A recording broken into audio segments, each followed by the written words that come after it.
नमस्कार, खबर हिमाचल से में आपका स्वागत है, हार्दिक अभिनंदन है। आज हमारे बीच में एक ऐसी शख्सियत आई है जो किसी परिचय के मोहताज नहीं है। हमारे बीच में है स्वामी भुवनेश्वर शर्मा, जो विश्व हिंदू उत्थान सभा के राष्ट्रीय अध्यक्ष हैं। सर, आपका हमारे खबर हिमाचल के स्टूडियो में स्वागत है, हार्दिक अभिनंदन है। बहुत बहुत धन्यवाद कि आपने मुझे अपने विचार रखने का एक मंच प्रदान किया। इसके लिए मैं खबर हिमाचल की पूरी टीम का हृदय से धन्यवाद करता हूँ। सर, आप विश्व हिंदू उत्थान सभा के अध्यक्ष हैं। क्या हिंदुओं में फैले जातिवाद, छुआछूत को समाप्त किए बिना हिंदू राष्ट्र की कल्पना करना कहाँ तक उचित है? बहुत बढ़िया प्रश्न किया आपने कि हमारे समाज के अंदर छुआछूत एक जहर के समान व्याप्त है। उसको हम एक अभियान की तरह विश्व हिंदू उत्थान सभा काम कर रही है, जिसकी शुरुआत हम अपने ही गांव से करने जा रहे हैं। कि समाज के अंदर एक समाज जिसके अंदर हम आज भी, जिनके शमशान घाट अलग अलग हों, जिनके पानी के पीने के स्रोत अलग अलग हों, जहाँ पर आदमियों के साथ भेदभाव किया जाता हो और छुआछूत के नाम पर एक जहर, एक कलंक समाज के अंदर व्याप्त है, तो आपने बिल्कुल सही किया कि एक हिंदू समाज की कल्पना करना। वैसे तो हिंदू शब्द बड़ा विराट शब्द है, जिसके अंदर सभी चीज़ें समाहित हो जाती हैं। हिंदू शब्द किसी धर्म विशेष को ही ना मान के सनातन धर्म के अंदर एक जो हिंदू कुश पर्वत के नज़दीक, सिंधु नदी के नज़दीक जो रहने वाले लोग थे, उनको हिंदू शब्द बोला गया, जिसमें विभिन्न धर्मों के, विभिन्न जातियों के लोग आते हैं। परंतु समाज के अंदर जो लोग मनु स्मृति के ऊपर जो कम्युनिस्टों ने इतिहास दिया, उसके ऊपर बहस करते हैं, तो मैं उनको बता दूं कि हमारे शास्त्रों में एक श्लोक है जो मनु महाराज का ही है कि कर्मेण ब्राह्मणो भवति, कर्मेण क्षत्रिय, कर्मेण वैश्य, कर्मेण शूद्रो भवति। जो जन्म प्रधान व्यवस्था पैदा की गई, वो समाज के अंदर भ्रांति फैलाने वाले लोगों ने पैदा की। मैं श्रेष्ठ हूँ, मैं निष्कृष्ट हूँ, इस भाव के साथ समाज में जीना जो है एक अपराध होना चाहिए। जब उन्होंने बोला कर्म से ब्राह्मण है, ब्राह्मण जन्म से ब्राह्मण नहीं माना गया था हमारे, अगर हम शास्त्रों को मानते हैं तो। कर्म से ब्राह्मण को बोला गया द्विज। द्विज मीन जो दूसरी बार जन्मा, एक पहली बार माँ के गर्भ से निकला और दूसरी बार ज्ञान के प्रकाश से वो ब्राह्मण हुआ। जैसे अंडा माँ के गर्भ से निकला तो अंडा था, जब उसका बाद में रूपांतरण हुआ तो मुर्गे के रूप में प्रकट हुआ। एक बीज था, बीज वृक्ष के रूप में आया। तो समाज के अंदर जिन्होंने ज्ञान के प्रकाश से समाज को रोशन किया, उसमें एक विशेष समुदाय से वाल्मीकि को भी महर्षि का उपाधि दी गई। वेद व्यास जी, जो हमारे दो ही ग्रंथ महत्वपूर्ण है हमारे हिंदुओं में, एक रामायण, वाल्मीकि रामायण, और दूसरी थी हमारी महाभारत। तो महाभारत के अंदर जो वेद व्यास जी हैं, वो भी एक मछुआरे के बच्चे थे। किसी समाज के अंदर उनको पिछड़ा समाज के रूप में गिना जाता है, किसी समाज के अंदर उनको दलित गिना जाता है, परंतु उनको भी महर्षि वेद व्यास करके श्री कृष्ण की जो गीता थी उसको भी उन्होंने ही संजोया। तो हमारे समाज के अंदर जो जाति प्रथा की बात करने वाले हैं, मैं उनको ये चीज़ बताना चाहता हूँ कि कई बार हमें गुमराह किया गया। एकलव्य का अंगूठा मांगा गया, परंतु एकलव्य को बोले जाति प्रथा थी, उसका अंगूठा मांग लिया ताकि अर्जुन को जो है वो पीछे दिखाया जा सके। परंतु जब एकलव्य से पूछा जाए तुम कौन हो, वन पर्व अगर महाभारत का आप पढ़ेंगे तो उसमें स्पष्ट उल्लेख है कि जब एकलव्य से पूछा गया तुम कौन हो, तो एकलव्य ने बताया मैं मगध नरेश के जो चीफ ऑफ आर्मी स्टाफ है उनका बेटा एकलव्य हूँ। मतलब उस समय जो चीफ ऑफ आर्मी स्टाफ है वो किसी भी वर्ग का हो, परंतु अपने कर्म के द्वारा एक मगध जैसे राष्ट्र का वो चीफ ऑफ आर्मी स्टाफ हो सकता था। ये कम्युनिस्टों के द्वारा जो भ्रांतियां फैलाई हमारे समाज के अंदर, हम समाज को डिवाइड करने के लिए जो राजनीति बीच में आई, जैसे आजकल जातिगत जनगणना की बात हो रही है। जातिगत जनगणना से क्या होने वाला है? मैं अपने गाँव के अंदर एक चीज़ देखता हूँ, मेरे गाँव में एक भी मस्जिद नहीं है, महिला गाँव। मेरे गांव में एक भी चर्च नहीं है, मेरे गांव में एक भी सिख नहीं है। मैला, बंदला और फागड़ी 3 पंचायतें ऐसी हैं, फिर भी हमारे बीच में विरोधाभास किया हुआ है। छोटी छोटी बातों के लिए 2 फुट जमीन के लिए लड़ रहे हैं, कोर्ट में कई केसेस चल रहे हैं।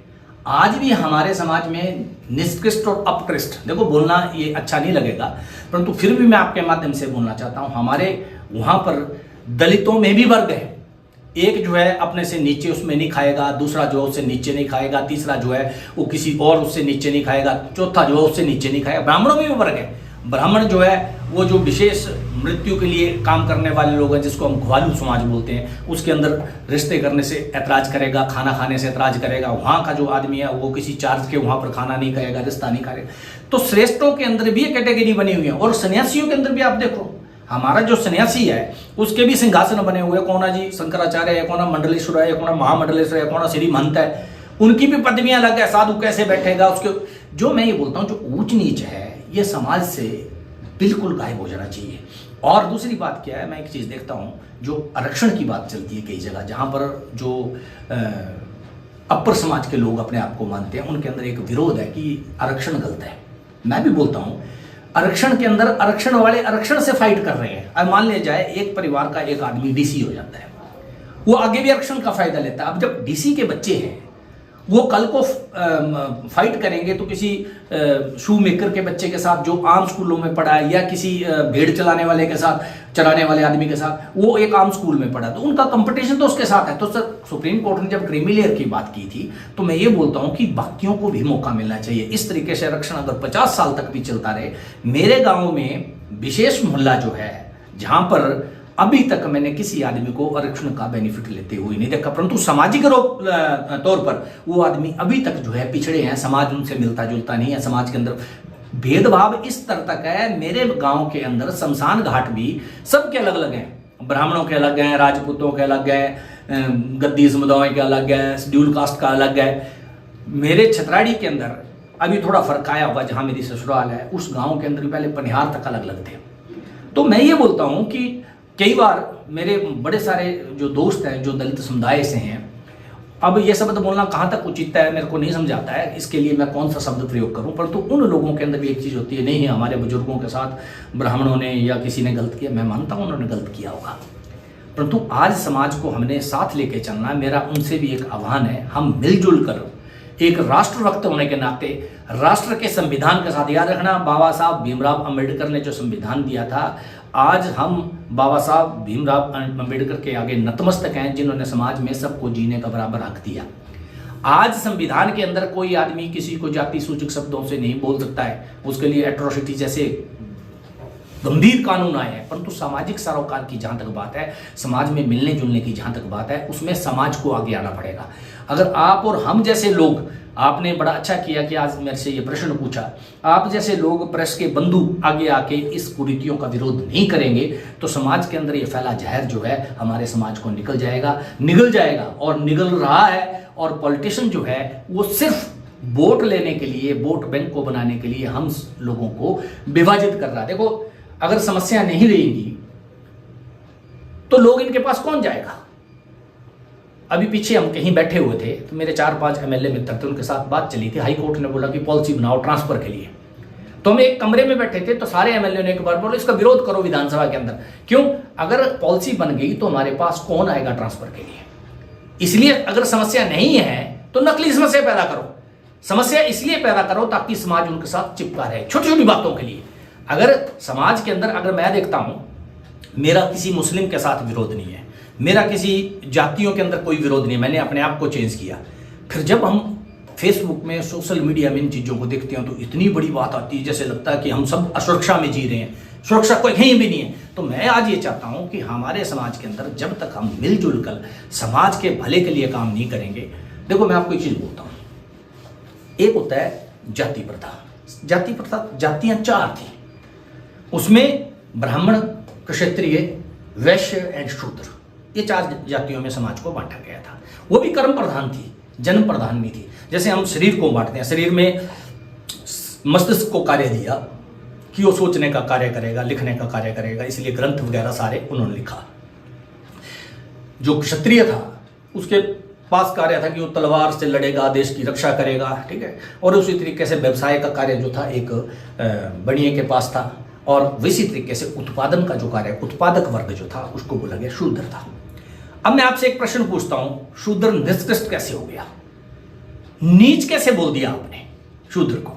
मैं ये बोलता हूं समाज का सबसे महत्वपूर्ण जो वर्ग था, इसलिए शूद्र को श्री नारायण के भगवान के भी चरणों का स्थान दिया गया। श्री चरण पूजे जाते हैं भगवान के भी, बाकी चीजें हाथ पैर और हाथ वगैरह कोई नहीं पूजे जाते हैं। शूद्र को उत्पादक वर्ग में गिना गया, क्योंकि अगर वो तलवार ना बनाता तो महाराणा प्रताप कहाँ से लड़ते हैं? अगर वो खेती ना करता, उत्पादन ना करता, तो व्यवसाय कहाँ से होता? और तुम खाते क्या? अगर खाते ना तुम, तो तुम्हारी बाजुएं कैसे बलिष्ठ होती और तुम्हारा दिमाग कैसे कार्य करता? इसलिए सबसे जो महत्वपूर्ण वर्ग था समाज के साथ आस्ते आस्ते आस्ते वो निष्कृष्ट होता गया। तो इसलिए मैं ये बोलता हूं, जो हमारा दलित वर्ग है उसको भी अपना सम्मान सीखना चाहिए, उसको भी देखना चाहिए। देखो समाज के अंदर तो बड़ी चीजें चली हैं, स्त्रियों के साथ इतना दुर्व्यवहार होता रहा है। आज तक कन्यादान करते हैं आप, कन्यादान मतलब वस्तु थोड़ी है। तो आज तक भी पुरुष मानसिकता को पूजा गया। रानी झांसी बाई अगर पुरुषों जैसा व्यवहार करती है तो हम बोलते हैं तो रानी झांसी बाई इसके हाथ में तलवार दो, घोड़ा पर चढ़ा दो, चढ़ाए पर इसका चबूतरा बनाओ, क्योंकि उसका चित्त हिंसक है, लड़ने का है, मारकाट करने का है। और जो लड़का स्त्रियों जैसा करुणा की, प्रेम की, वात्सल्य की बात करे तो हम बोलते नहीं ये तो स्त्रैण है। तो स्त्री चित्त को आज भी हम, स्त्रियों को जन्म होते पहले दफना दिया जाता था, कई जगह ये प्रथाएं थी। राजा राम मोहन राय ने इस प्रथा को, जब सती कर दिया जाता स्त्री को, उस प्रथा को राजा राम मोहन राय ने तोड़ा। तो इन कुरीतियों को समय के साथ तोड़ा गया। अब मैं ये नहीं बोलता हूं कि कुरीतियां हिंदू समाज में नहीं थी, हिंदू समाज में थी, तो उस कुरीतियों का विरोध किया गया। आज मैं आपको बोलता हूं, मेरे पास एक आदमी आए, उन्होंने मेरे को पूछा देखो ये समाज के अंदर जो भेदभाव गलत है। मेरा भेदभाव समाज में होना चाहिए, था भेदभाव। मैंने पूछा ये कौन है? बोले मेरी पत्नी है। बोले स्त्री है, ये रूप रंग शरीर वैसा ही है, जैसी तेरी बेटी का है, वैसे तेरी बहन का है, वैसे तेरी माँ का है। सबके साथ तुम्हारा व्यवहार अलग अलग है। भेदभाव तुम भी कर रहे हो। हाथ, इस हाथ से अलग काम लिया जाता है, इस हाथ से अलग काम लिया जाता है। भेदभाव समाज में था। एक आदमी पढ़ लिख के अपने कर्मों के द्वारा डीसी बन जाता है, कल को एक पीएन जो बाहर बैठा है वो ये बोले कि नहीं तो ये तो भेदभाव हो रहा है, रिवॉल्विंग चेयर पर बैठा और मैं नीचे स्टूल पर बैठा हूं। भेदभाव समाज को चलाने के लिए तैयार था। मैंने उसको पूछा तो सबके साथ एक जैसा व्यवहार करता? बोलते नहीं, तब तो समाज में वर्ण संकर पैदा हो जाए। इसलिए मैंने बोला भेदभाव हम भी करते हैं। परिवार की व्यवस्था को चलाने के लिए, समाज की व्यवस्था को चलाने के लिए, ऑफिस की व्यवस्था को चलाने के लिए भेदभाव था। पर समाज में भेदभाव के साथ साथ जो सबसे कलंक चीज जो आई वो था छुआछूत। अगर मेरी पत्नी किसी को छू ले तो मेरी बेटी उसको नहीं खाएगी, मेरी बेटी छू ले हैं तो मेरी माँ नहीं खाएगी। मेरी पत्नी का, माँ का, बहन का शमशान घाट अलग अलग हो, पानी के पनिहार अलग अलग हो। शादियों में मेरी पत्नी के साथ अलग व्यवहार किया जाए, वो घोड़े पर चढ़ सकता है, कोई नहीं चढ़ सकता, कोई जूते उतार के आएगा। ये समाज में कलंक थे। आज मैं बोलता हूं कि इस कलंक को दूर किया जाए। हिंदू समाज में बहुत सारे जो हम बोलते हैं ना कि मुसलमानों का डीएनए देखा जाए, मुसलमान कौन थे, हिंदू थे, वो तो पिछले फोरफादर थे। क्योंकि हिंदुओं में एक प्रथा थी कि जो आदमी कहीं दूर चला गया, किसी और धर्म में चला गया और जगह शादी कर लिया, वो तो बिटल गया जी, ये वापस नहीं आएगा। ये तो बाद में बोला कि सर्वे हिंदू सोदरा हिंदू अनापतितो भवेत्। तो हिंदुओं को एक बार जब समाज से निकाल दिया जाता था, उनको दोबारा उसकी गरीब वापसी की कोई संभावना नहीं थी। अब मैं बोलता हूं, आज मैं प्रश्न करता हूं कई बार, जैसे मुस्लिम समाज भी है, कोई अरब से थोड़ी आए, हमारे भाई हैं। वो क्रिश्चियन है, कोई स्कॉटलैंड से और इंग्लैंड से थोड़ी आए हैं। तो परंतु हमें विरोध करने के बजाय, जहर फैलाने के बजाय एक प्रेम का अगर हम संदेश देंगे, यही मैं बोलता हूं, छोड़ो मुसलमानों को। मुसलमानों से हमारी लड़ाई महाभारत में हम तब भी लड़े, तब कोई मुसलमान नहीं था। रामायण काल में ब्राह्मण से युद्ध हुआ है, क्योंकि हमने बोला नीच मानसिकता के आदमी से, वहां भी धर्म और अधर्म की लड़ाई थी। हम लड़ रहे हैं जो गलत सोचता, कई बार बोलते हैं वो नीच। मैं बोला नीच नहीं, नीच किसी जाति, कोई जाति नीच नहीं है, पर हर जाति में कोई नीच होता है, उसको हम बुरा आदमी बोलते हैं, गलत आदमी बोलते हैं। रावण का ब्राह्मण होते हुए भी, उसके चारों वेदों का ज्ञाता होते हुए भी, और महाकाल का इतना बड़ा उपासक होते हुए भी, आज भी हर साल आप उसका पुतला जला के हम उसको अग्नि के हवाले करते हैं, क्योंकि उसने नीचता भरा कार्य किया था। और भी राक्षस हुए, हम रावण से क्यों ऐसा करते हैं? क्योंकि रावण उच्च कुल में कुलीन होते हुए भी उसने घटिया काम किया, उससे उम्मीद नहीं की जा सकती। इसलिए मैं आज इस चीजों को बोलता हूं कि हिंदू समाज, चाहे हिंदू समाज को किसी भी रूप में डिफाइन करो, बहुत बड़ी डेफिनेशन है, परंतु मैं ये बोलता हूँ जब तक एक रूपता नहीं आएगी, जब तक हम देखो, एक गाड़ी के 3 टायर पंक्चर हों और एक टायर पर गाड़ी नहीं चल सकती है। अगर इस देश को आगे ले जाना है तो हम जाति पाति धर्म सबसे अलग होके हमें भी एक विचार करना चाहिए। एक अच्छे राष्ट्र की परिकल्पना तभी की जा सकती है। इसलिए इसकी शुरुआत पहले, सबसे पहले मैंने अपने परिवार से की। मैं जाति से ब्राह्मण हूँ, जन्म से ब्राह्मण, पर मैं गर्व के साथ बोलता हूँ मैं कर्म से भी ब्राह्मण हूँ। ठीक है, अब अगर मैं ब्राह्मण हूँ, कर्मकांड को जानता हूँ, ज्योतिष को जानता हूँ, कुछ तंत्र विद्याओं को भी जानता हूँ, तो मेरा एक फर्ज बनता है कि समाज के अंदर जो मेरी चेतना जहाँ तक विकसित हुई है, मैं समाज के अंदर भी उस चेतना को फैलाऊं। तो पहले मैंने अपने परिवार से क्या अपने आप से शुरू किया। बचपन में मेरे अंदर भी जाति पाति थी, तो मैंने अपने आप को परिवर्तित किया। फिर उसके बाद अपने परिवार को, अपने माता पिता को, अपने बच्चों को मैंने परिवर्तित किया। अब मेरा परिवार इन जाति पाति से अलग हो चुका है। नहीं मानते हम कि जाति पातियाँ हैं, और मेरा विरोध होगा। मैं जानता हूँ बहुत सारे अपर कास्ट में विरोध होगा, बहुत सारे जो समाज में जो माना जाता है लोअर कास्ट, में किसी को लोअर कास्ट नहीं मानता हूँ, परंतु जो माना जाता है उसके अंदर भी कुछ लोग मेरा विरोध करेंगे, गाली निकालेंगे इस इंटरव्यू के बाद। पर मैं फिर बोलता हूँ, गालियाँ जितनी मर्जी मेरे को निकाल लो, परंतु मन में विचार करो, क्या हम समाज के अंदर आने वाले बच्चों के लिए एक जहर दे के जा रहे हैं कि उन बच्चों को अमृत पिला के जा रहे हैं ताकि समाज अच्छी दिशा में चले। देखो, प्रयास हैं, बुरा मैं भी हूँ, कई जगह मैं बुरा भी रहा हूँगा, कई घटनाएं हमारे साथ भी ऐसा हुई जिसके अंदर हम बुरा प्रूव होते हैं। पर मैं ये बोलता हूँ कि आज अच्छा हो गया हूँ। अगर पहले कोई आदमी गलत भी था तो क्या उसको आज अच्छा होने का क्या प्रावधान नहीं है? अगर वाल्मीकि एक जिनको माना गया डकैत थे, अगर वाल्मीकि डकैत से रूपांतरित होके इतनी बड़ी रामायण की रचना कर सकते हैं, तो हर कोई व्यक्ति जो है वो उससे निकल सकता है। कई मेरे को बोलना है आपके साथ ये हुआ, आप ऐसे थे, आप ऐसे थे, बड़े। मेरा पहले मैं ये बता दूं, मेरा इस चीज़ को, इस मुहिम को चलाने के पीछे कोई राजनीतिक उद्देश्य नहीं है। भविष्य में कभी मैं चुनाव नहीं लड़ूंगा, ना चुनाव लड़ने का मेरा कोई इरादा है। इसलिए मेरे विचारों के अंदर थोड़ी अग्नि होगी, थोड़ा स्पष्ट बोलूंगा, क्योंकि लुका छुपी लाग लपेट पॉलिटिशियन करेगा, मैं नहीं करूंगा। इसलिए मेरे भाइयों से जो गैर राजनीतिक रूप से सोचते हैं, जो सचमुच समाज का भला करना चाहते हैं, उसमें मैं भले ही विश्व हिंदू उत्थान सभा बनाई हूं, वो उत्थान तभी होगा जब हम जात पात के, छुआछूत के इस दंश से बाहर निकलेंगे। और मेरा बाकी भाइयों से भी एक निवेदन है कि अपने आप को निष्कृष्ट मत समझो।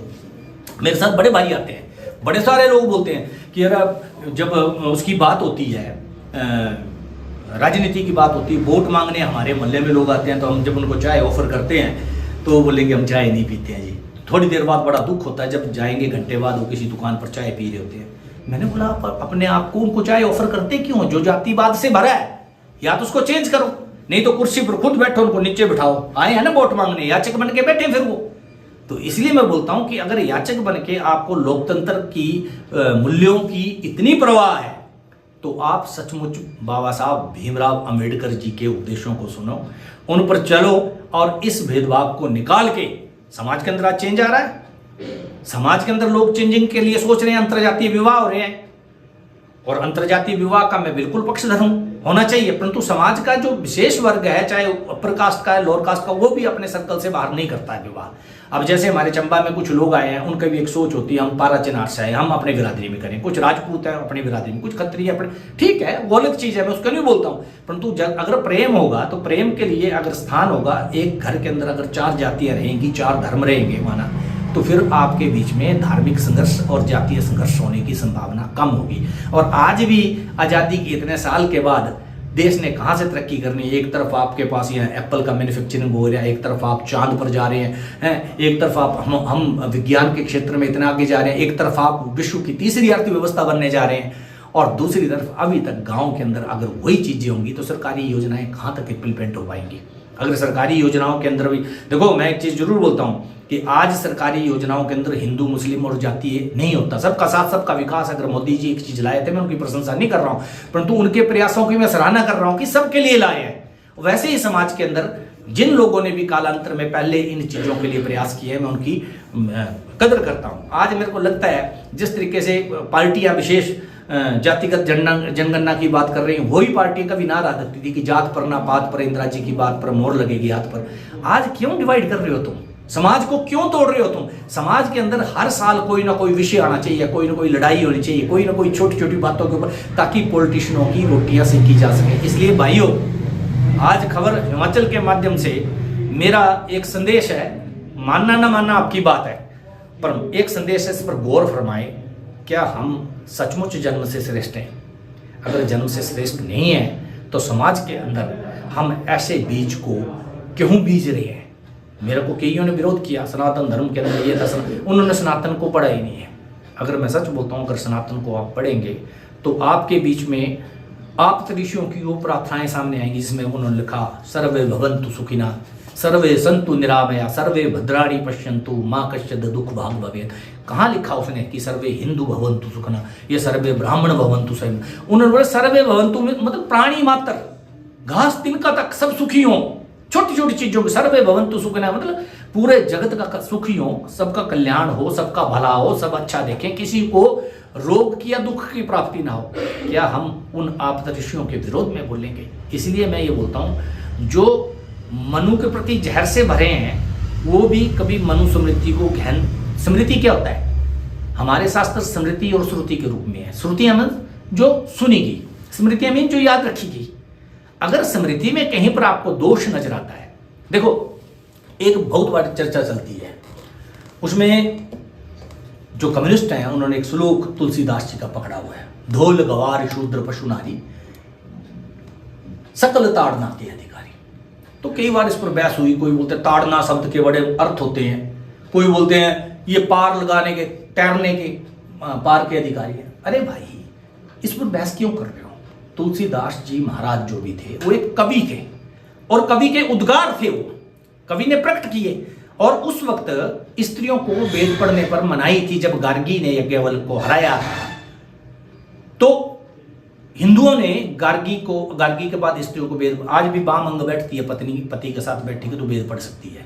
और आप जानेंगे दुनिया के किसी धर्म में उल्लेख नहीं है। जब मंडन मिश्र को रामकृष्ण परमहंस ने रामकृष्ण शंकराचार्य ने चैलेंज किया था सत्यार्थ के लिए, तो आपको पता निर्णायक मंडली जो बनी थी उसमें जो निर्णायक मंडल की प्रमुख जज थी वो कौन थी? वो मंडन मिश्र की पत्नी भारती थी। कहीं पर उल्लेख दिखाओ कि कोई स्त्री किसी निर्णायक मंडल की, वैदिक निर्णायक मंडल की अध्यक्ष रही हो। गार्गी मैत्री जैसी औरतें यहाँ पर रही हैं। हम लोगों ने स्त्रियों को बोला या देवी सर्वभूतेषु मातृरूपिणे संस्था नमस्तस्यै नमस्तस्यै नमस्ते। आज भी बच्चों से पूजा करते हैं, ब्राह्मी महेश्वरी चाहे कुमारी ब्राई चंद्राणी चामुंडा, इस रूप में पूजा की जाती है। यत्र पूजन्ते नारी रम्यन्ते तत्र देवता। आपको बोला गया इन चीजों पर, वो सम्मान नहीं हो सका। आप राजा राम मोहन राय से पहले उन्हीं स्त्रियों को हम सती कर देते थे, उन्हीं बच्चों को पैदा होते हम दफना देते थे। तो हम धर्म के विपरीत गए थे, हमें मानना पड़ेगा।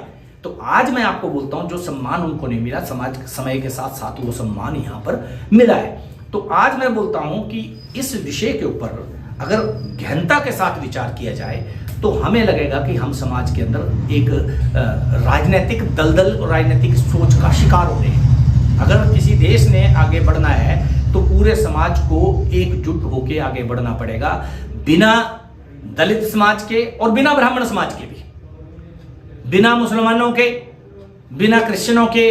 इस देश के अंदर जो डाइवर्सिटी है इसको स्वीकार करना पड़ेगा और एक अच्छे हिंदू राष्ट्र की परिकल्पना करना बेमानी होगा जब तक हमारे अंदर से ये जहर नहीं निकलता है। तो स्वामी जी आपकी आगामी रणनीति क्या रहेगी जातिवाद छूत को समाप्त करने के लिए? देखिए इसके ऊपर मैं बड़ी कई वर्षों से एक कार्य कर रहा हूँ, एक रूपरेखा तैयार कर रहा हूँ। इसके अंदर हम पहले एक जन जागरण अभियान जो है, जैसे आपके माध्यम से आज इसको हमने प्रेस कॉन्फ्रेंस के माध्यम से इस चीज़ को खबर हिमाचल से छेड़ा है।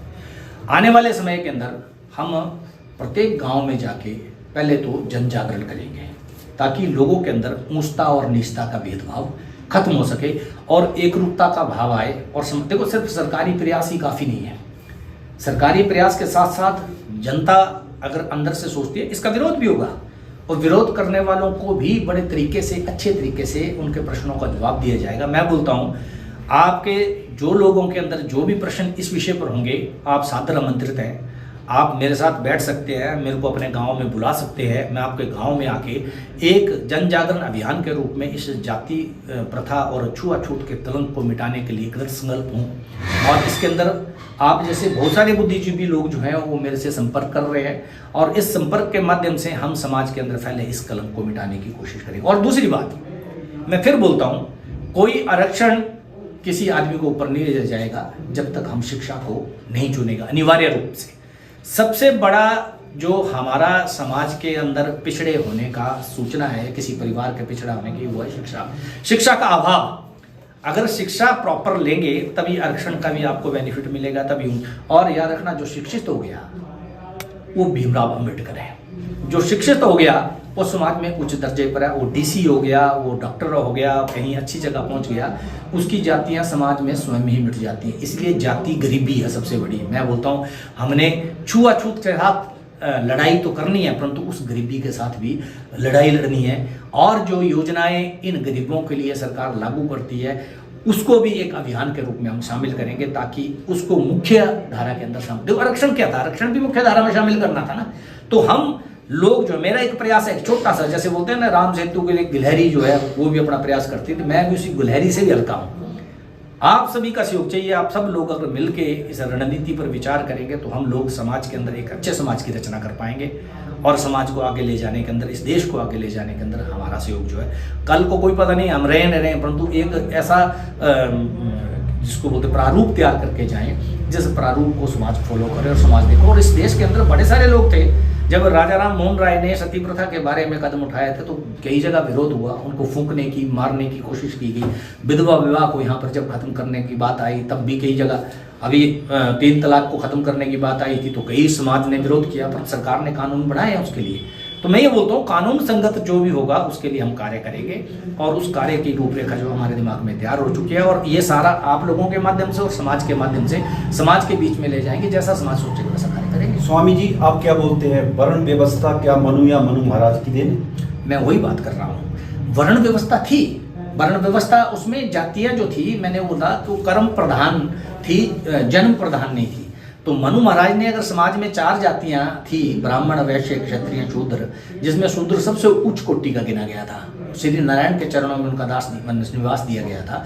परंतु आज जो सैकड़ों जातियां बन गया, पिछड़ा, अति पिछड़ा, दलित, अति दलित, ब्राह्मण, उच्च कोटि का, ये जो जातियां बन गई हैं ये किसने बनाई? आप अगर इतिहास को पूरे तरीके से पढ़ेंगे तो आप देखेंगे अंग्रेजों ने इस देश में जो नीति अपनाई थी, फूट डालो और राज्य करो, ये फूट डालने की बात थी। वही मैं आपको बोल रहा हूं कि पिछड़ों में भी कई पिछड़े हैं जो अपने आप को ऊंचा मानते हैं और नीचा मानते हैं, दलितों में भी कई दलित हैं जो ऊंचा मानते हैं, ब्राह्मणों में भी कई हैं।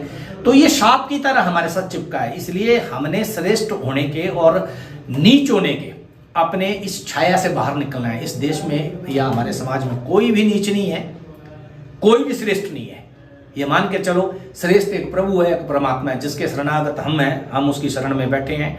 इसलिए एक ही दाता है, एक ही रक्षा करने वाला है, एक ही ऊपर वाला बैठा है। उस पर विश्वास करो, उसका नाम जो मर्जी दे दो आप। परंतु मैं इतना जरूर बोलता हूँ कि वर्ण व्यवस्था जो है, मनु को गाली भी मत निकालो।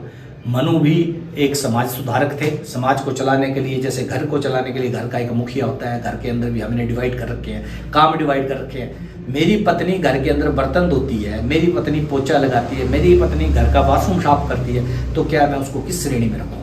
वो सबसे ज़्यादा सेवा करने वाली है, वो भोजन बनाती है, वो कपड़े प्रेस करती है, ठीक है। तो क्या वो जातियों में अगर देखा जाए तो छुआछूत तो वहाँ भी आ जाएगा मेरे साथ। तो इसलिए मैं बोलता हूँ कि जो आपकी सेवा करने वाला वर्ग है वो प्रमुख था, उसने, उसके दम पर ही हम आगे आए हैं। आज की डेट के अंदर जो किसी शू कंपनी में काम कर रहा है, वो चाहे ब्राह्मणों का लड़का चाहे कोई भी है, उसको हम कोई नहीं बोलते हैं दलित है। आपने जातियां बनाई, कम्युनिस्टों की देन है। मैं इसलिए बोलता हूं कि जो देश को तोड़ने की चेष्टा करने वाले थे, देश का यहां पर रह के चाइना के गुण गाने वाले लोग थे, उन लोगों की देन थी। अंग्रेजों के सलाहकार बन के इस देश को डिवाइड किया। इस देश का जो समाज था उसको तोड़ने की कुचेष्टा रची गई। इसलिए मैकाले ने अपने बाप को एक लेटर लिखा था कि I want a class of person Indian in blood and colour, और एक्शन में वो पूरा का पूरा जो है वो अंग्रेज हो। उसने बोला था हिंदुस्तान की शिक्षा पद्धति को तोड़ना बड़ी जरूरी है, और मैं एक कलम के नोक पर, जो अंग्रेज इतने सालों में भारत में शासन करके नहीं कमा के गए, वो मैं कलम की नोक पर करके जा रहा हूँ। आज देश की हमारा जो कल्चर था उसको तोड़ने की कोशिश की है। अब आपने देखना हिंदुस्तान के अंदर जो हमारा, खासकर चंबा में मैं देखता हूँ, हमारे चंबा का जो मुस्लिम समुदाय भी था ना, उनका कल्चर भी और हमारा कल्चर, हम एक दूसरे के शादियों में हिस्सा ना ले तो हमारी शादियाँ पूरी नहीं होती थी। आज भी मिर्जा परिवार अगर मिंजर भेंट ना करे, आज भी जो पाक समा है, जो पाक शास्त्री आए थे मुगल दरबार से, चंबा की धाम उसी पर आधारित है। तो मैं ये बोलता हूँ कि हमें तोड़ने की कुचेष्टा करने वाले लोग, उनसे हमने सावधान होना, चाहे वो जातियों में थे चाहे वो धर्म में है। तो मैं आज बोलता हूँ जातियां बिल्कुल भी नहीं थी मनु के संविधान, मनुस्मृति के अंदर। ये जातियां जो मनुस्मृति हमारे पास 1800 कुछ में कम्युनिस्टों द्वारा लिख के सामने की गई, वो तो स्मृति है, याद रखी गई। तो जो मर्जी बताए, किसी ने पढ़ा ही नहीं है। अब कोई शास्त्र को प्रॉपर तरीके से पढ़ेगा तो फिर पता लगेगा विश्वामित्र कौन था, एक राजा था, ब्रह्म ऋषि बना वो। आपको एग्जाम्पल दे चुका हूं वेद व्यास जी की, वाल्मीकि जी की। अगर जातियां थी तो और ऐसी एक नहीं सैकड़ों एग्जाम्पल है हमारी। मीरा जी बोलती है गुरु मिले हो रविदास। आज जाओ रविदास के जी की महाराज जी के मंदिर में काशी में, ब्राह्मण लोग उसकी पालकी को, उनकी पालकी को कंधा देते हैं क्योंकि उन्होंने सत्यार्थ में ब्राह्मणों को हराया था। आज भी पुजारी उनके वही है, परंतु इसमें ब्राह्मणों को भी विरोध नहीं था और रविदास समाज को भी विरोध नहीं था। विरोध किसको आया? विरोध पॉलिटिशियंस को आया। इसलिए मैं बोलता हूं जहां कहीं भी भाइयों जातियों के बीच में या हमारे समाज के बीच में राजनीति जहर बोलती है, अपने मन से कड़वाहट सारे निकाल दें और फिर एक होके हम समाज को आगे ले जाएंगे और समाज चलेगा। स्वामी जी, आप क्या समझते हैं आरक्षण से सामाजिक न्याय की दिशा खुली है? देखो, मैं आपको एक चीज बोलता हूँ, बहुत ज्यादा अर्थों में आरक्षण के कुछ फायदे हुए हैं। मैं जैसे पहले बोल चुका हूँ आरक्षण के फायदे हुए हैं, परंतु आज जो क्रीमी लेयर है वो गरीब जो किसी भी जाति का है उसके अधिकार को खा रही है। अब एक आदमी, मैं आपको बोलता हूँ, एक डीसी बन गया, एक आदमी डॉक्टर बन गया, उसके बाद उसके बच्चे अगर उसका बेनिफिट ले रहे हैं तो वो पढ़ रहे हैं डलहौजी के कॉन्वेंट स्कूल में, किसी अच्छे स्कूल में, तो जो एक गरीब दलित है बेचारा, उसका बच्चा या पुहाल है कोई, उसका बच्चा भरमौर के किसी स्कूल में पढ़ रहा है, जब कंपटीशन होगा उस वर्ग में तो स्वाभाविक तौर पर डॉक्टर को फायदा मिलेगा। अब जो क्रीमी लेयर जो वहां से देखो, मैं आपको एक चीज बताता हूँ, जो एसडीएम बन गया, जो डीसी बन गया, उसके लिए कोई जाति नहीं है, सब उसके पास जा रहे हैं, पढ़ाई कर गया हो।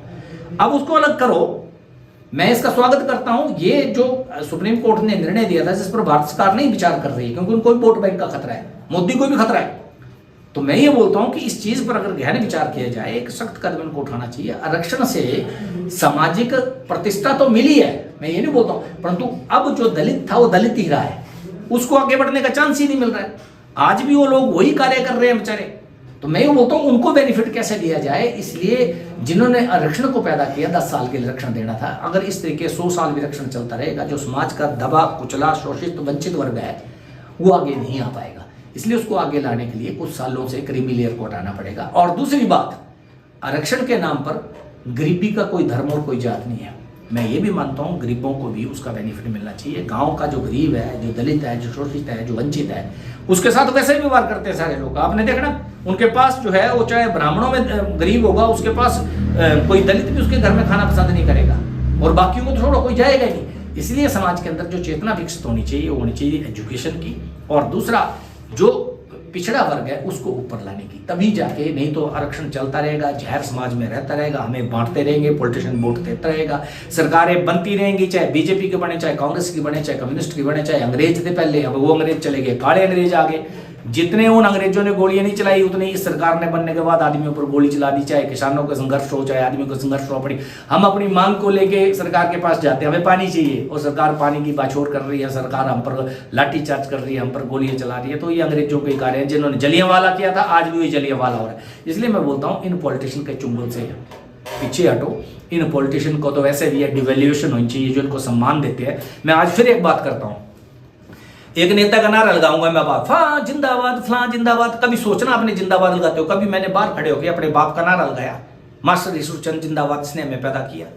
1,50,000 का डंगा लेने के लिए भाई साहब, एक ट्रांसफर करवाने के लिए लानता में हार लेके खड़े हैं ऐसे नेता के आगे। सोचना जरा, अपने हार जब लिया हो तो एक बार विचार करना, मैं किसको हार पहना रहा हूँ? इस आदमी का मेरे समाज के लिए और मेरे लिए क्या योगदान है? जब मुस्कुराता हुआ आपसे वोट मांगने आता है ना, वो बोलता जिता दे एक बार, 5 साल फिर देखूंगा तेरे ये हाथ जो जोड़े है ना, ये हाथ मैं कैसे तेरे सिर पर मरोड़ता हूं, तेरा गला घोटूंगा, देखना। इन गड़ घोटुओं से किसी भी पार्टी को सावधान हो जाओ। मैं ये बोलता हूं इनकी जो मंशा है इस समाज को तोड़ने की है, समाज को भ्रष्ट करने की है, समाज को समस्याओं को पैदा करने वाला वर्ग ही है। यही वो आदमी है जो एक तरफ से दारू बेचते हैं, दूसरी तरफ लीवर का हॉस्पिटल खोलते हैं।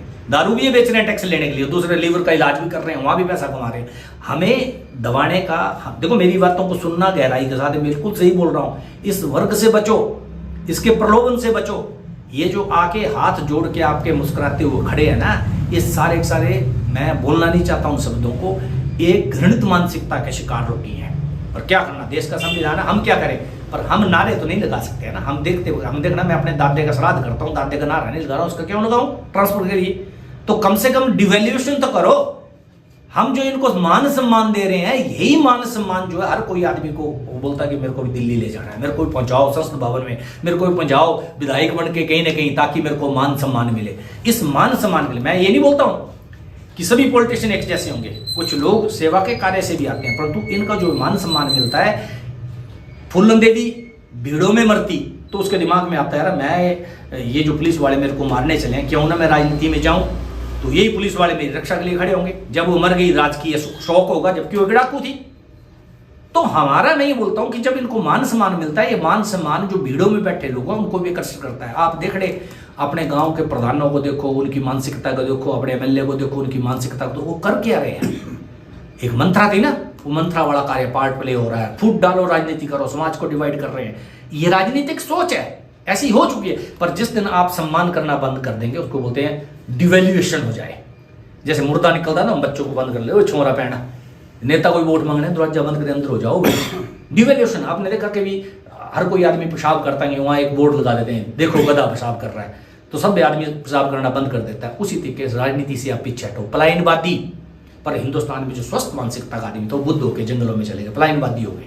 स्वस्थ मानसिकता के लोगों को राजनीति में आना पड़ेगा। एक ड्राइविंग लाइसेंस के लिए एक आम आदमी को 10 टेस्टों से गुजरना पड़ता है, क्योंकि उसके हवाले 4 जिंदगियां सवार हैं जो पीछे बैठी हैं।